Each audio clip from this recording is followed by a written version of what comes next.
A primeira ferramenta que nós vamos estudar aqui é a mala direta. A mala direta, pessoal, consiste em enviar uma oferta, um anúncio, um lembrete ou outro item a uma pessoa no endereço específico. Então, esse contato, que é um contato físico, né, um contato, portanto, que já existe há bastante tempo, né, começou com uma carta feita à mão mesmo pelos comerciantes, varejistas, muito tempo atrás, convidando o cliente para conhecer algum aspecto, uma carta feita pessoal mesmo, sabendo com quem o varejista estava falando, né, tendo esse contato no dia a dia, e a carta então servia como esse convite então para conhecer algum aspecto novo, tinha um item lá dentro chamando atenção para esse cliente, já normalmente clientes regulares recebiam isso, e convidando então para alguma outra novidade. E essa ferramenta pessoal, ela evoluiu, é claro, com a possibilidade de se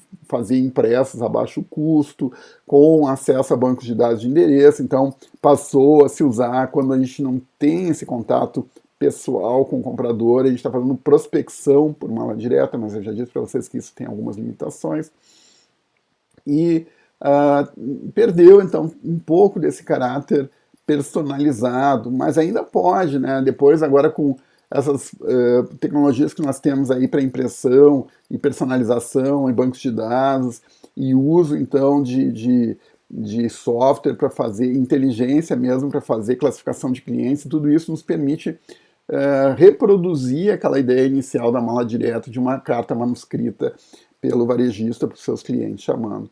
Quanto mais próximo a gente chegar daquele estado inicial, na minha visão, melhor nós alcançamos resultados. Quanto mais personalizado e quanto mais a gente está demonstrando na nossa mensagem que a gente realmente conhece o consumidor, do que ele gosta e o que ele não gosta, mais chance a gente tem de fazer com que esse consumidor se sinta ouvido e amparado, vamos dizer assim, nas suas demandas, nas suas expectativas, nas suas necessidades, e ele mais provavelmente vai aderir ao nosso convite. Bom, nós temos que aproveitar então essa flexibilização da ferramenta, ela é flexível, nós vamos usar isso então para criar essa proximidade com o cliente, tá? E tem outras vantagens aqui que a gente tem que levar em conta, que a mala direta ela tem essa possibilidade de ser testada previamente. Para ser rigoroso, assim, né, tem que dizer para vocês que todas as ferramentas de marketing, de comunicação, e todas elas em geral, elas podem ser testadas previamente. Nada me impede, quando se eu tiver uma rede de varejo, de fazer algumas ações de marketing em alguma loja específica e ver que tipo de reação eu tenho, e daí, a partir daí, fazer ajustes ou adotar essa prática no resto da minha rede. Ou uma empresa fazer uma edição especial por tempo limitado e nesse tempo limitado explorar outras possibilidades. Aliás, isso é recomendável que se faça. Mas a mala direta ela tem essa característica mais clara. A gente pode enviar um lote inicial de mala direta para um público e a partir daí fazer uma inferência a respeito de como o mercado, o nosso mercado, nosso segmento de mercado que nós atuamos vai reagir a uma determinada ação e também fazer uma inferência mais clara sobre os custos e a relação do retorno sobre o investimento financeiro sobre essa ação e ter segurança maior na nossa ação de marketing. Mas falando sobre custos, eu tenho que dizer para vocês que normalmente essas ações têm um custo unitário por cliente mais elevado do que outras campanhas de comunicação, que têm a possibilidade de abrangência de público maior, custos mais baixos, inclusive a propaganda ou outras formas de contato com o cliente, né? Então é uma comunicação um pouco mais cara, não é a mais barata de todas, mas mesmo assim tem suas vantagens e nós temos que explorar elas para tornar elas rentáveis. Por falar nisso, né, deixa eu explicar para vocês e usar essa imagem que está aí colocado dessa mala direta que a Mercedes fez para contar para vocês algumas dicas sobre como fazer uma mala direta bem feita. Em primeiro lugar, o grande pesadelo da mala direta é o spam, né? Para quem recebe aquela caixa de correio cheia de correspondências que não nos interessam, ou papeizinhos de prestadores de serviços que também não nos interessam.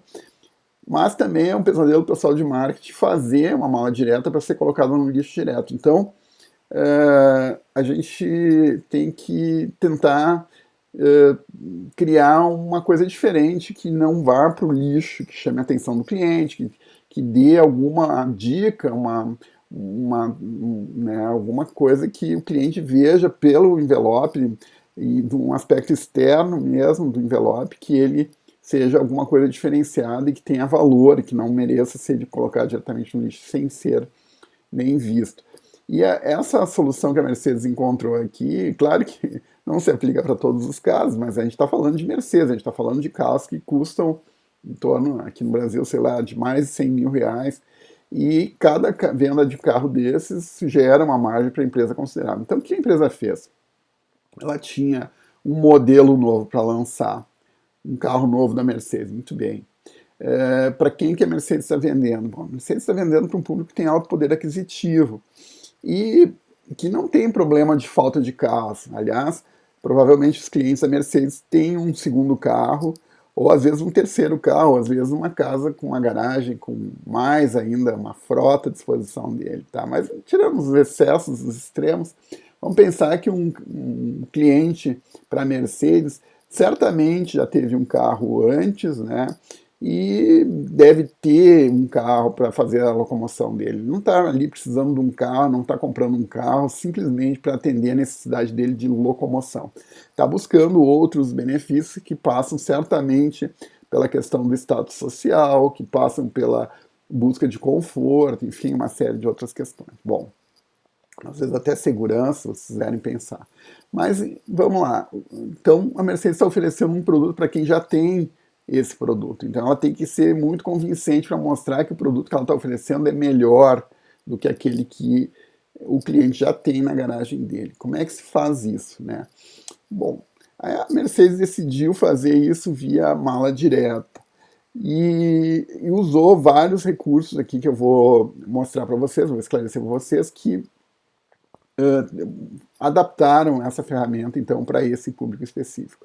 Vamos lá. O que eles fizeram? Primeiro que eles botaram no envelope. O que eles fizeram? Olha o material que eles usaram. Usaram couro para fazer o envelope. Não sei se é couro natural ou não, mas não importa. Importa que aparentemente é couro. Deve ser até pelo jeitão dele. E dentro desse envelope de couro colocaram uma placa de aço polido. Bom, couro e aço polido são dois componentes principais do automóvel Mercedes e passam essa ideia de sofisticação e de refino, de apuro tecnológico.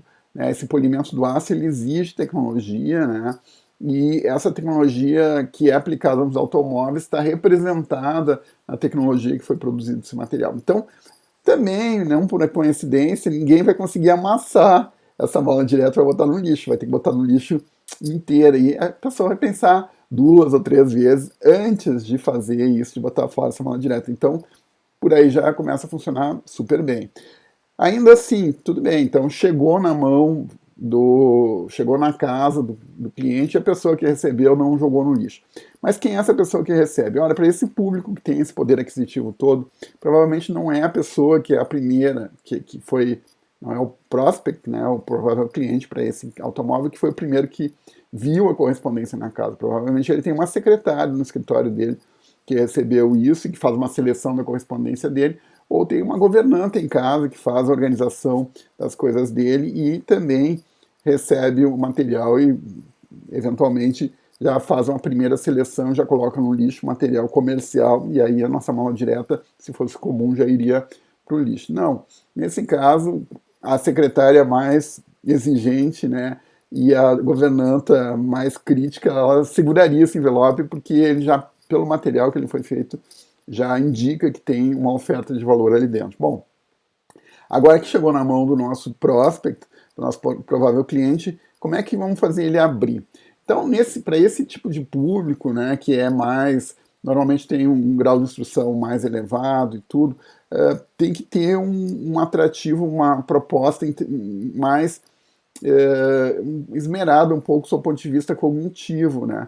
E eles fizeram uma brincadeira com isso. Olha, quando a gente recebe uma carta, deve ter alguma coisa escrita ali dentro, são palavras, né, por escrito, que é a ferramenta de comunicação por excelência de uma carta. E não, aí eles colocam para esse caso, eles dizem o seguinte, ali impresso no couro do envelope ali, em relevo, está escrito assim, o novo classe CL, né, que é esse novo modelo da Mercedes, não há palavras que façam justiça, que lhe façam justiça, né, uma tradução um pouco mais ampla, mas não há palavras que lhe façam justiça. Então, cria uma curiosidade para o próximo, dizer assim, bom, se não tem palavras que façam justiça, por que mandaram uma carta? Por que já mandaram uma carta, né? Então aí, bom, aí o próximo, a gente consegue que ele dê o próximo passo, que é abrir o envelope. Porque ele vai querer saber o que vai ser dito, afinal, naquela mensagem, já que não vai ter palavra ali dentro, como é que eles vão sair dessa pegadinha, né? É claro que o pessoal de marketing tinha, né, a saída, e a saída foi dizer, mas um número pode, né? E o número que aparece ali é um número de telefone para a pessoa fazer um contato e agendar um test drive. Claro que a Mercedes está apostando todas as fichas que quem fizer numa certa proporção conveniente para a empresa, quem fizer o test drive vai acabar comprando o carro e vai pagar toda essa ação. E provavelmente é isso que acontece nesses casos, porque por mais caro que seja um envelope de couro e uma chapa de aço polida e gravada, é muito, né, para cada carro vendido pela margem que ele tem, paga muitas dessas malas diretas. E essas malas diretas foram muito bem segmentadas também, entregue para público de muito provável compra. Então, tudo isso somado e integrado com uma rede de assistência técnica que sabe fazer o acolhimento, que vai ser pontual no atendimento dos agendamentos e que vai fazer, né, toda uma valorização do automóvel perante o cliente, certamente dá resultado. Então, usem um exemplo da Mercedes para bolar malas diretas. Vamos ver se vocês conseguem colocar isso no trabalho de vocês e vão adaptando para cada situação de empresa, dependendo do faturamento, dependendo do valor do objeto vendido e tudo, façam então uma adaptação para essa condição. Está dada a dica então para os trabalhos de vocês.